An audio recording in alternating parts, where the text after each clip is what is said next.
오늘 비유의 말씀은 예수님의 공생에 3년째로 접어든 기원 29년 가을에 주님께서 하신 비유입니다. 예수님께서 십자가에 죽으시고 부활하신 것이 기원 30년이니까 십자가 지식이 6개월 정도 남겨둔 시점에서 오늘 주님은 오늘 비유의 말씀을 하셨습니다. 장소는 17장 24절 말씀을 보니까 가버나움에 이르니 라고 해서 갈릴리 가버나움에서 하셨던 말씀입니다. 이처럼 주님께서 십자가상에서 못 박히기 6개월 전에 가버나움에서 오늘 이 비유의 말씀을 주셨는데, 이 비유는 어떤 분위기 속에서 주어진 것일까요? 21절을 보면 이렇게 되어 있습니다. 그때 베드로가 나와 이르되, 그때는 어떤 때였을까요? 오늘 우리가 이 본문을 보면 이 본문 1절부터 20절의 이야기를 주님께서 하시고 난 연후에 베드로는 21절에서 그때에 라고 하며 주님께 질문을 던지고 있습니다. 1절부터 20절까지 주님은 무슨 말씀을 하셨을까요? 오늘 1절을 가만히 보면은 이 1절부터 20절까지 주님을 따르는 제자 공동체의 특징에 관해서 이야기하고 있는 것을 볼 수 있습니다. 세상이나 국가에 대해서 하시는 말씀이 아니라 제자들의 공동체, 말하자면 오늘 교회에 대해서 말씀하고 있는 것입니다. 주님을 따르는 제자 공동체의 지도력은 겸손한 자, 어린아이와 같이 낮추는 자라는 것을 가르치셨습니다. 그리고 잃어버린 소자 하나를 찾는 것은 99마리의 양을 놔두고 한 마리 양을 찾는 목자의 심정으로 찾아가야 된다고 했습니다.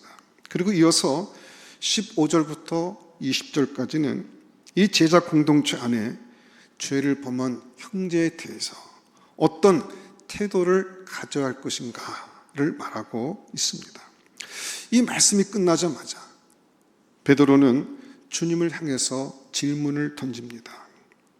이 베드로는 이 주님의 제자들 가운데 이 주님의 대화에 끼어들기를 참 잘하는 아주 좀 조급하고 성격이 급한 사람이었습니다. 그는 아주 적극적인 사람이기도 했습니다. 예수님과 제자들과의 그 대화 중에 3분의 1을 이 베드로가 차지하고 있다는 사실에서도 그의 성격, 그의 면모를 우리는 볼 수가 있습니다.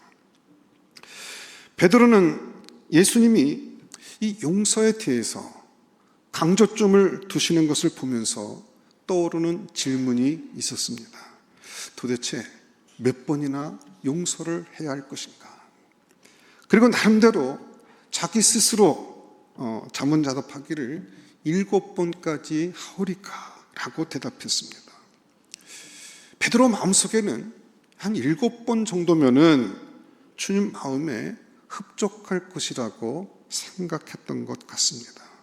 그리고 주님으로부터 아마 내가 잘하였다 하는 칭찬을 기대했던 것 같습니다. 이 당시 분위기로 봐서 베드로가 7번까지 하오리까 한 것은 굉장한 성숙한 태도였습니다. 그 당시 용서에 대한 일반적인 분위기, 교훈을 훨씬 뛰어넘는 그런 깊이였기 때문에 그렇습니다. 이 당시 예수님 활동하던 이 시대는 율법주의 공동체였습니다. 율법은 무엇입니까? 용서보다는 정당한 보복을 강조하는 것입니다. 눈에는 눈, 이에는 이 라고 하는 법칙, 소위 탈려의 법칙, 우리말로는 이것을 동해보복법이라고 합니다. 이것이 통하고 있던 시대였습니다. 물론 이 탈려의 법칙도 복수심을 절제하는 법칙입니다. 그 당시엔 눈을 맞으면 상대방의 목을 따려고 했습니다. 과도한 보복을 하는 것이었기 때문에 이 탄료의 법칙은 눈에는 눈에만 합당하게, 손에는 손에만 합당하게 라고 해서 과도한 복수심을 절제시키는 것이 그 법의 성격이었습니다. 그럼에도 불구하고 법 자체는 용서를 가르치지는 않습니다. 그래서 율법을 철저히 지키는 바리새인들은 어떻게 이야기를 했느냐 하면은 용서는 2번까지는 가능하다고 가르쳤습니다. 그 용서의 한계를 2번이라고 정해버린 것이죠. 그런데 베드로는 주님을 오랫동안 쫓아다니다 보니까 주님이 그 당시에 바리새인들이나 랍비들보다는 훨씬 용서에 대해서 많이 강조하시는 분이신 것을 알았습니다. 그리고 그분이 이적을 베풀면서 많은 사람들의 죄를 사해 주고 용서해 주시는 분이라는 것을 알았습니다. 그래서 나름대로는 아마 그 당시에 기준이었던 것에 훨씬 능가하는 이 7이라는 숫자를 생각해내며 7번까지 하오리까? 라고 대답하면서 주님으로부터 칭찬을 기대했던 것 같습니다. 그런데 주님의 대답은 22절에서 놀라운 반응으로 나타났습니다. 주님이 이렇게 말씀하셨습니다.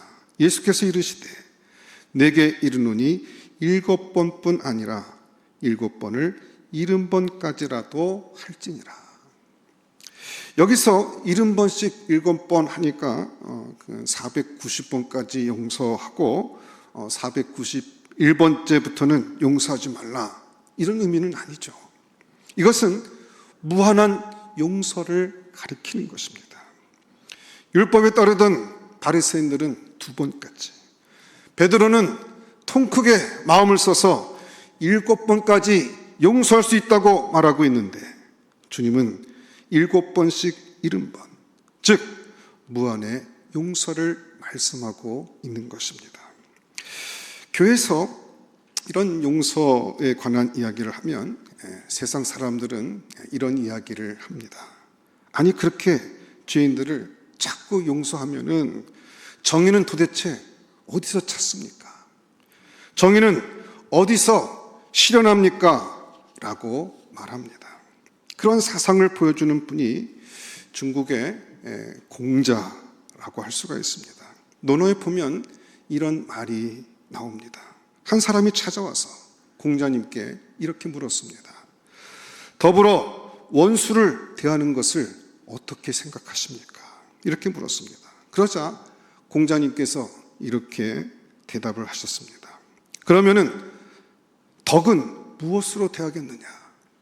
나는 너희에게 말한다 하면서 정의로서 원수를 대하고 은덕으로서 은덕을 갚아야 하느니라. 원수에 대해서, 잘못한 것에 대해서는 정의로 답해야지 사랑으로, 용서로 가면 안 된다는 말입니다. 여러분, 이것은 세상의 법칙이라는 것을 여러분 알아야 합니다. 여러분, 이것은 옳은 말입니다. 주님께서도 그것을 인정하셨습니다. 그래서 주님께서도 칼의 권세를 이 세상에 허락하셨습니다. 어디에 허락했습니까? 국가에 허락을 했습니다. 국가 공동체, 일반 은총의 공동체, 세속 공동체에는 법이 있어야 하고 그 법을 수호하기 위한 힘, 칼이 있어야 합니다. 그리고 그것을 통해서 권선징악을 하도록 권세자들을 일으켜서 공권력을 유지하게 하고, 그리고 사회 정의를 지키도록 한다는 것입니다. 그리스도인이 용서를 한다는 것은 사회 정의를 포기하라는 말이 아닙니다. 그러나 분명한 건 한 가지 있습니다. 이 국가라는 공동체만을 가지고 이 세상에 악이 정말 근절되느냐 하는 것입니다. 칼의 권세를 가지고, 힘을 가지고, 정의를 가지고 정말 정의가 실현되느냐 하는 것입니다. 하나님께서는 인간의 부패한 본성 속에는 정의 원리만으로는 정화가 일어나지 않는다는 것을 알고 계십니다. 그래서 하나님이 이 새로운 공동체를 이 세상에 세우셨습니다. 이게 이 교회 공동체, 또 주님을 따르는 제자 공동체입니다. 하나님 나라의 공동체인 것입니다. 인간의 왕국은 칼에 의해서, 그것이 정의로운 칼이든 혹은 어떤 포악한 칼이든 칼에 의해서 질서가 유지됐지만, 그렇지 않은 새로운 질서를 이 세상에 주님은 세우기로 작정하셨습니다. 하나님 나라의 질서, 하나님 나라의 공동체는 높아지는 것이 아니라 어린아이처럼 낮아지는 것이요, 그 나라의 통치의 본질은 보복이 아니라 용서라고 가르치고 있습니다. 그래서 정의는 국가 공동체를 통해서, 그 다음에 사랑은 교회를 통해서 펼쳐나가는 것이 하나님의 뜻입니다. 오늘 주님의 가르침은 이 제자 공동체 내부에 관한 문제인 것입니다. 오늘 주님의 가르침은 70번씩 7번이라는 이 무한한 용서는 어디서 나타나야 되느냐, 다른 곳은 힘들다 할지라도, 다른 곳에서는 그걸 기대할 수 없다 할지라도 교회 안에서만큼은 반드시 일어나야 할 것이라고 말씀하고 있는 것입니다.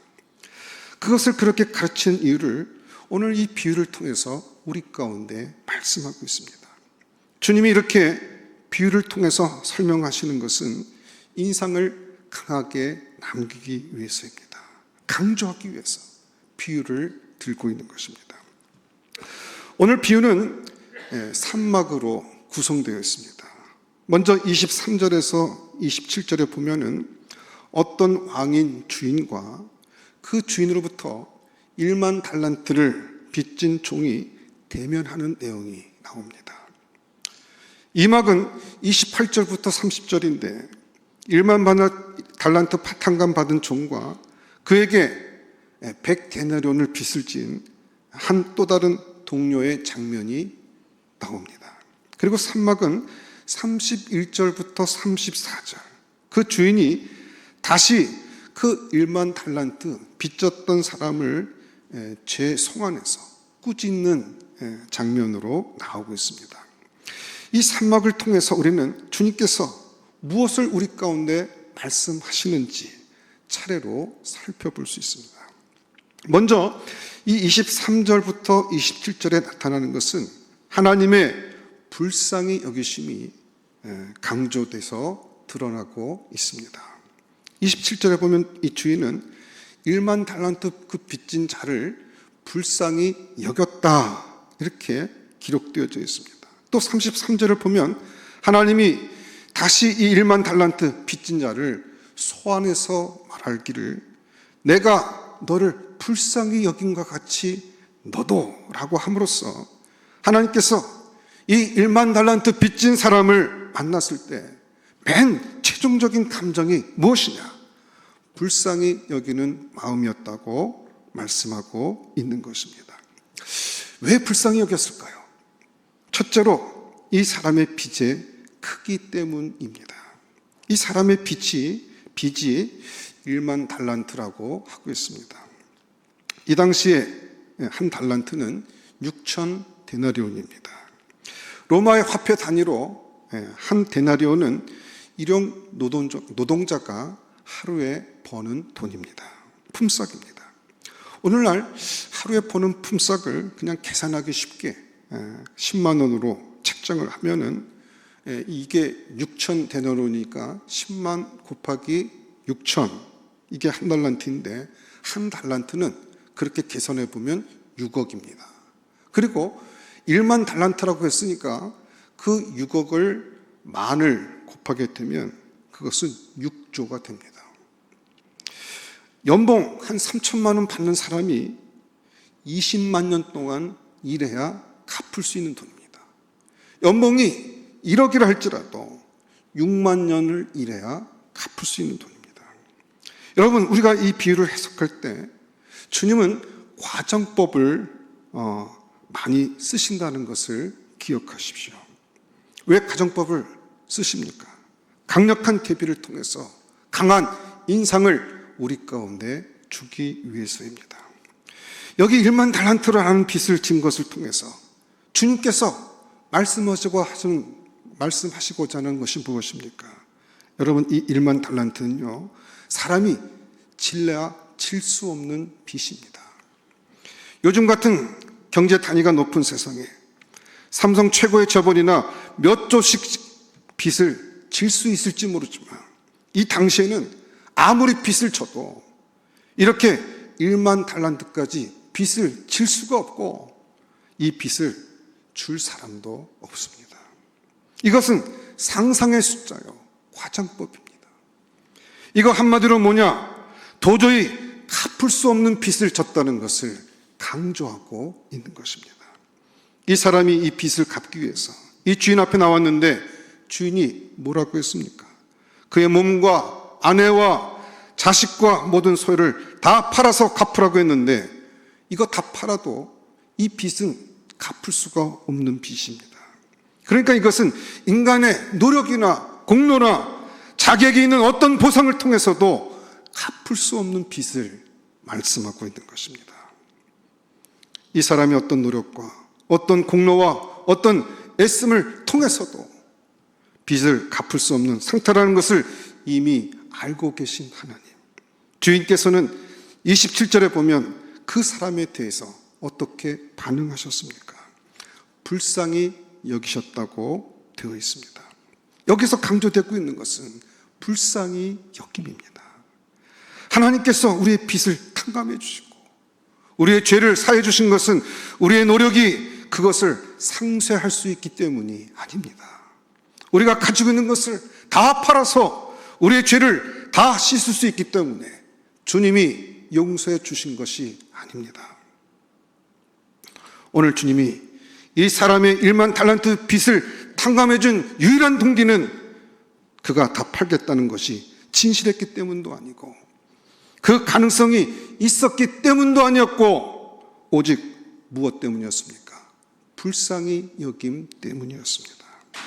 하나님의 긍휼이 오늘 용서의 동기였던 것입니다. 그런데 이 1만 달란트 탕감을 받은 이 사람은 어떻게 했습니까? 자신에게 100데나리온 빚진 사람, 우리나라 돈으로 얼마죠? 100데나리온이니까 10만 원 곱하기 100을 하면 한 1000만 원 되죠. 1000만 원 빚진 사람. 근데 자기가 빚진 것의 60만 분의 1에 해당되는 빚입니다. 이 사람에 대해서 어떤 태도를 보였습니까? 무자비한 태도를 보였습니다. 오늘 본문에 보면 목을 잡았다고 했는데 원문에서는 뭐냐? 목을 비틀어 매고입니다. 말하자면 목을 잡아 바닥에 내팽개치고 그리고 그 목에 발을 얹어 놓은 상태인 것입니다. 그러면서 뭐라고 말합니까? 이 빚을 내게 갚으라고 하면서 그는 무자비하게 그를 옥에 집어넣고 맙니다. 이 사람은 하나님의 은혜를 모르는 사람입니다. 하나님의 은혜에 대한 감격도 없고 거듭나지도 못했고 하나님 말씀에 순종하고자 하는 생각이 조금도 없는 사람입니다. 불신자의 삶을 보여주고 있습니다. 무시하고 비웃습니다. 용서라고 하는 사상에 대해서 조금도 이해를 하지 못하고 있습니다. 자, 이 사람이 이런 상태를 보였을 적에 내용은 산막으로 넘어갑니다. 31절에서 34절을 보면은 이 사람의 행동에 대해서 제일 먼저 반응을 보인 것은 주변의 사람들입니다. 동료들이 몹시 딱하게 여겼다고 성경에 기록하고 있습니다. 이 딱하게 여겼다는 것은 무슨 뜻일까요? 저 사람 하나님의 은혜를 저렇게 어떻게 저렇게 못 알아듣고 그 은혜를 비웃을까? 그 하나님의 용서에 대한 비웃음입니다. 하나님이 불쌍히 여기시는 그 중심을 조금도 깨닫지 못하고 오히려 그것을 무시하고 가치 없게 여기고 뒤집어 엎는 행동이었습니다. 하나님, 이 사람에 대한 반응이 어떻게 나왔습니까? 34절에 보면 노하시고 라고 되어 있습니다. 하나님 분노하셨습니다. 하나님의 은혜를 짓밟고 비웃고 무시하고 침뱉는 이 1만 달란트 빚진 사람의 행위, 이 무시 앞에서, 이 비웃음 앞에서 하나님은 분노하셨습니다. 그래서 이 사람 불러다가 소환시켜놓고 주님이 따지시는데 결정적인 말은 33절에 있습니다. 우리 한번 33절 말씀 한번 같이 읽어보도록 하겠습니다. 여기 주님께서 이렇게 말씀하십니다. 우리 33절 한 목소리로 같이 한번 합독해서 읽겠습니다. 시작. 내가 너를 불쌍히 여긴 것 같이 너도 내 동료를 불쌍히 여김이 마땅하지 아니하냐 하고. 우리 주님께서 이렇게 말씀하십니다. 마땅하지 아니하냐. 내가 너를 긍휼히 여긴 것처럼 너도 내 동료를 불쌍히 여김이 마땅하지 아니하냐. 여기서 우리 한 가지 생각할 것이 있습니다. 이 마땅하지 아니하냐라는 교훈은 이 1만 달란트 받은 사람에게 한 말이지만 곧바로 제자 공동체를 향해서 했던 말입니다. 왜냐하면 그 다음 구절이 곧바로 주님께서 제자들에게 적용을 시키기 때문에 그렇습니다. 35절에 보시면 너희가 각각 마음으로부터 형제를 용서하지 아니하면 나의 하늘 아버지께서도 너희에게 이와 같이 하시리라. 여기서 마땅치 아니하냐, 너희가 마음으로부터 형제를 용서하지 아니하면, 이 말 속에서 우리가 몇 가지를 볼 수 있습니다. 여기서 주님이 요구하시는 것은 하나님의 은혜를 안다면, 하나님께서 나를 향한 그 사랑, 하나님께서 나에게 베풀어 주신 그 은혜를 안 자는 교회 안에서 다른 형제가 죄를 범한 것에 대해서 용서할 줄 알아야 한다는 것입니다. 이것은 마땅한 일입니다. 의무입니다. 당연히 해야 할 일입니다.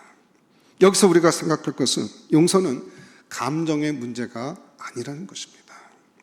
우리 한국 사람들은요, 용서하라고 하면 이걸 감정의 문제로 생각을 합니다.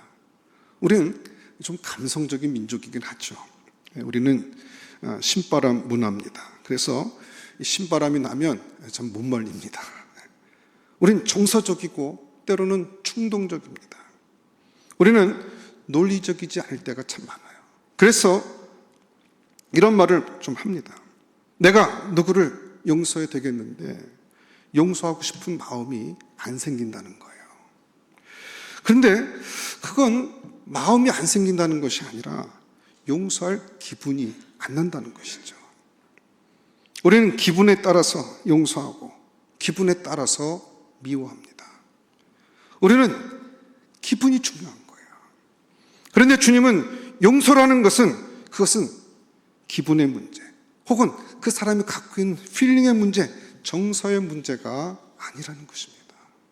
용서라는 것은 먼저 이성의 문제라는 것입니다. 생각해야 된다는 거예요. 뭘 생각할까요? 하나님께서 내 죄를 용서해 주시고 내 이 어떤 것으로도 갚을 수 없는 죄를 이미 용서받은 죄인이라고 한다면, 하나님의 은혜를 받은 사람이라고 한다면 논리적으로 나는 마땅히 다른 사람을 용서해야 한다는 것입니다. 하나님의 은혜를 진심으로 깨닫고 하나님의 은총을 진심으로 안 거듭난 그리스도인이라면 그건 마땅한 일이다. 하나님께서 내게 용서를 허락해 주셨으니까 나도 마땅히 다른 사람을 용서해야 한다는 것입니다. 이것은 논리적인 결론이에요. 내가 사랑하고 싶은 느낌이 있거나 그런 필링을 갖거나 혹은 그와 같은 감정적인 것들이 다 충족되기 전에 이미 하나님께서 내게 행하신 것들을 근거로 해서 논리적으로 생각할 때 그와 같은 결론을 우리가 갖게 되는 것입니다. 두 번째 용서라는 것은 의지의 문제라는 것입니다. 감정의 문제이기 전에 이성의 문제였고, 두 번째는 의지의 문제인 것입니다. 여기 마음으로부터라고 되어 있는데, 여기 마음이라는 것은 우리 인격의 중심을 가리키고 있는데 이것은 의지를 의미하고 있습니다. 우리는 용서가 선택과 의지라는 것을 기억해야 됩니다. 여러분, 아가페라는 말과 에로스의 말이 있는데 이게 어떤 차이가 있겠습니까? 어떤 분은 아가페는 하나님의 사랑이고 에로스는 인간의 사랑이다라고 그러는데 그렇지 않습니다. 인간의 사랑에도 아가페가 있습니다. 에베소서에 보면 남편들아 내가 아내 사랑하기를 그리스도께서 교회를 사랑하신 것 같이 하라 했을 적에 남편들이 아내를 사랑할 때 그 사랑이란 단어를 아가페라는 용어를 사용했습니다. 그러니까 아가페와 에로스는 정의가 조금 달라져야 되는데 이런 정의가 더 정확하다고 할 수 있습니다.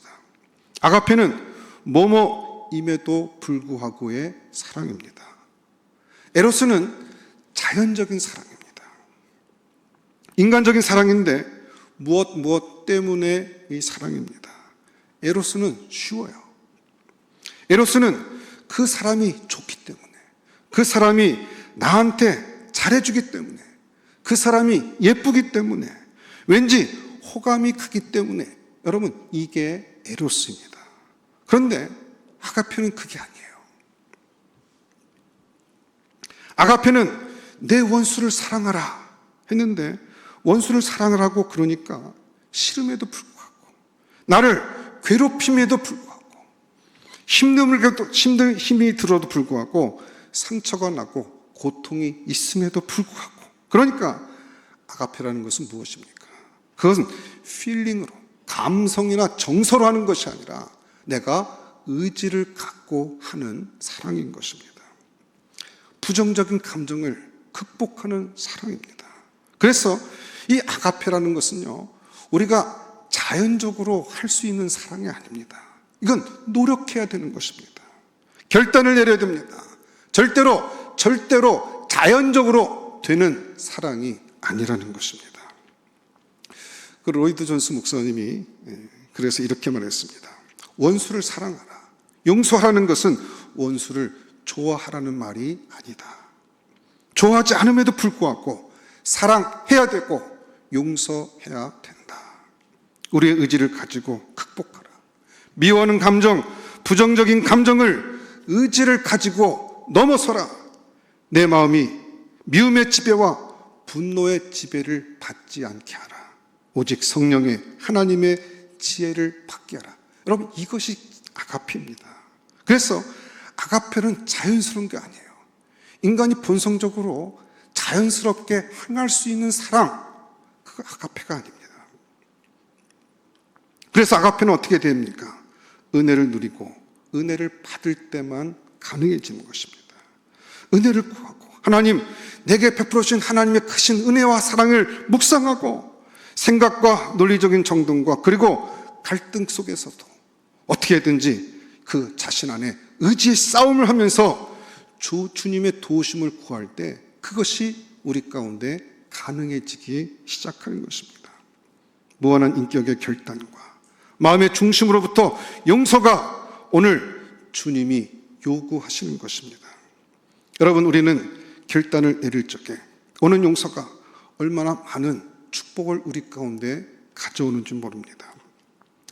예로 그 아브라함 링컨의 이야기 일화가 있습니다. 이 아브라함 링컨이 대통령 되기 전에요, 그의 정적이 있었습니다.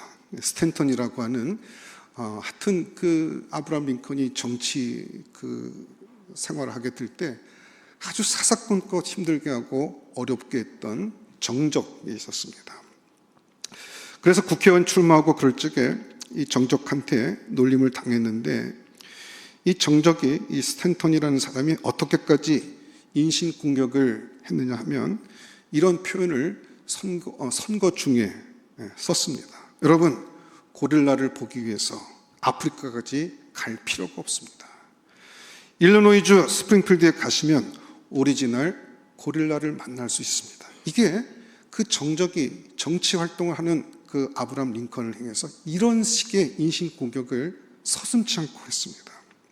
그 당시 아브라함 링컨이 털을 기르기 시작했을 때인데 그랬다가 아브라함 링컨이 대통령이 됐습니다. 그 당시에 이 노예 해방을 염두에 두고 있었기 때문에 남북 전쟁이 예견되는 상황이었습니다. 가장 중요한 자리는 이 사랑과 긍휼의 전쟁을 일으킬 때 자기를 가장 지원해 줄 수 있는 사람은 국방부 장관이겠죠. 그런데 이 국방장관을 누굴 세웠느냐면 그렇게 자기를 조롱하고 조소하고 그리고 그 악한 말을 서슴지 않았던 바로 그 사람을 국방장관으로 세웠습니다. 그래가지고 이 링컨의 참모들이 다 결사반대를 하는 거예요. 절대로 그 사람은 안 된다. 그때 반대할 때 링컨이 이렇게 말했습니다. 이것은 기록되어 있는 역사적인 기록입니다. 복수심은 복수당하는 자와 복수하는 자를 모두를 파멸시킨다. 그러나 용서는 용서하는 자와 용서받는 자 모두를 구원합니다. 나는 용서를 선택하겠습니다. 이 국방장관이 마음에 감동을 받았습니다. 아브라함 링컨 속에 있는 그 노예에 대한 사랑은 그냥 정치적인 제스처가 아니라는 것을 알게 됩니다. 자기로서는 자기가 대통령 되면 도저히 용서할 수 없는 자기가 그렇게 모욕했던 그 사람이 자기를 어떻게 할까봐 그 두려움 가운데 사로잡혀 있을 때 그런 두려움에 사로잡혀 있는 자기 자신을 용서하고 가장 중요한 자리, 국방부 장관의 자리를 앉히는 것을 보는 순간에 그 아브라함 속에 있는 성령에 그가 감동을 받게 됩니다. 그는 아브라함이 노예를 해방시키려는 그 정신을 바로 보기 시작합니다. 그래서 남북전쟁이 끝날 때까지 이 아브라함 링컨을 끝까지 지지하고 도와줍니다. 역사를 바꾼 것이죠. 자그마한 용서가 노예 해방이라고 하는 하나님의 긍휼의 사역을 역사 안에 만들어낼 수 있었던 것입니다. 그래서 토마스 브라운이라는 사람이 이런 말을 했습니다. 우리가 이 적들을 하나님께서 벌 주실 것이라는 희망을 품고 용서하는 것은 완전한 용서가 아니다. 우리 대체로 그러지 않습니까? 주님, 나는 용서합니다. 그러나 심판은 주님께서 하시옵소서. 용서하시라고 하니까 용서합니다. 그러나 정의는 하나님께서 지키시죠. 우리는 그렇게 이야기합니다. 그런데 이분이 이렇게 말했습니다. 그들을 우리가 스스로 용서하고 하나님께서 그들을 용서하도록 그들이 싸운 그 범죄에 대해서 불쌍히 여기는 마음을 가지고 그들이 회개하도록 하나님께서 그들에게 은혜를 베푸시도록 전적으로 기도하는 것. 이것이 하나님께서 기대하시는 온전한 영성이라는 것입니다. 여러분, 일본의 작가 중에 크리스천 작가 중에 야기 주지치라는 분이 있는데 이분이 1927년에 돌아가신 분인데 이런 시를 썼습니다. 신과 같이 용서하고 싶다.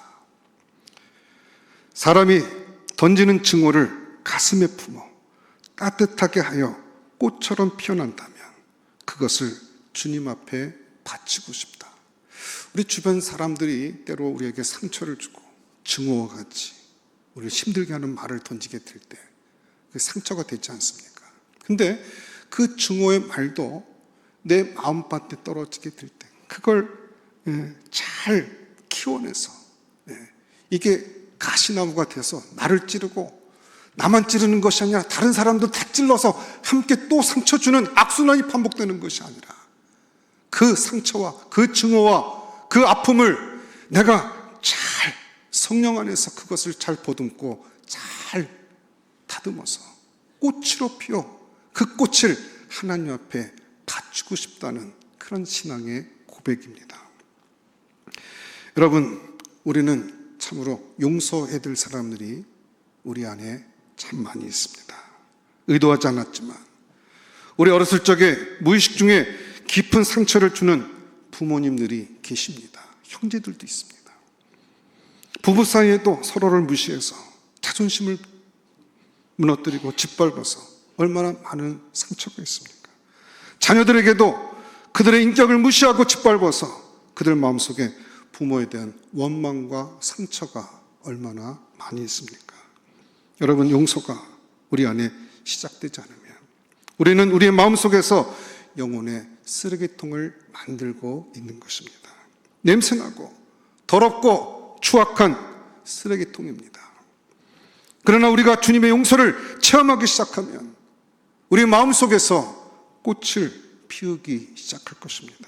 그것도 하나님께서 받으실 만한 향기로운 꽃이죠. 주님은 우리에게 말씀합니다. 용서는 감정으로 하지 말고 마땅히 생각하고 주님의 은혜를 생각하고 중심으로 인격으로 하라. 그리하면 그 용서를 이뤄나갈 힘을 하늘의 문을 열고 우리 가운데 부어주시겠다고 말씀하고 있습니다. 여러분, 이 아침에 감정이 아니라 이성으로, 우리의 인격적 결단으로, 인격의 중심으로 용서할 누군가가 있을 것입니다. 용서하십시오. 그것은 여러분과 그분과 여러분을 구원할 것입니다. 여러분 마음속에서 꽃을 피워내는 삶을 살 수 있도록 하나님께서 은혜를 주시고 또 이미 베풀어 주신 그 하나님의 은총을 기억하고 그 은총을 또한 우리 삶 가운데 적용하며 살아가다가 이 하나님의 놀라운 은총을 또한 그것을 나타낼 수 있는 증언자로 살아가는 우리 베델의 종가족 될 수 있기를 주의 이름으로 축원합니다. 기도하겠습니다. 하나님 감사합니다. 오늘 이 아침에도 주님께서 우리에게 베풀어 주신 그 은혜와 긍휼에 근거한 그 용서와 용납하심과 사랑을 기억하고 비록 우리 마음 가운데 상처가 되고 우리 어렵게 하고 우리의 발목을 잡으며 우리를 아프게 했던 그들을 용서하고 또 그들의 그 삶 가운데 하나님의 은혜와 은총이 나타날 수 있도록 또한 함께 협력하는 자로 주 앞에 설 수 있도록 늘 은혜 허락하여 주시옵소서. 우리 공동체 안에 주께서 이와 같은 은총을 허락해 주셔서 정말 하나님의 그 복음의 진리가 편만하게 흐르는 넘쳐 흐르는 그러한 믿음의 공동체가 될 수 있도록 주여 붙잡아 주시옵소서. 모든 것 감사하옵고 예수님 이름으로 기도드렸사옵나이다. 아멘.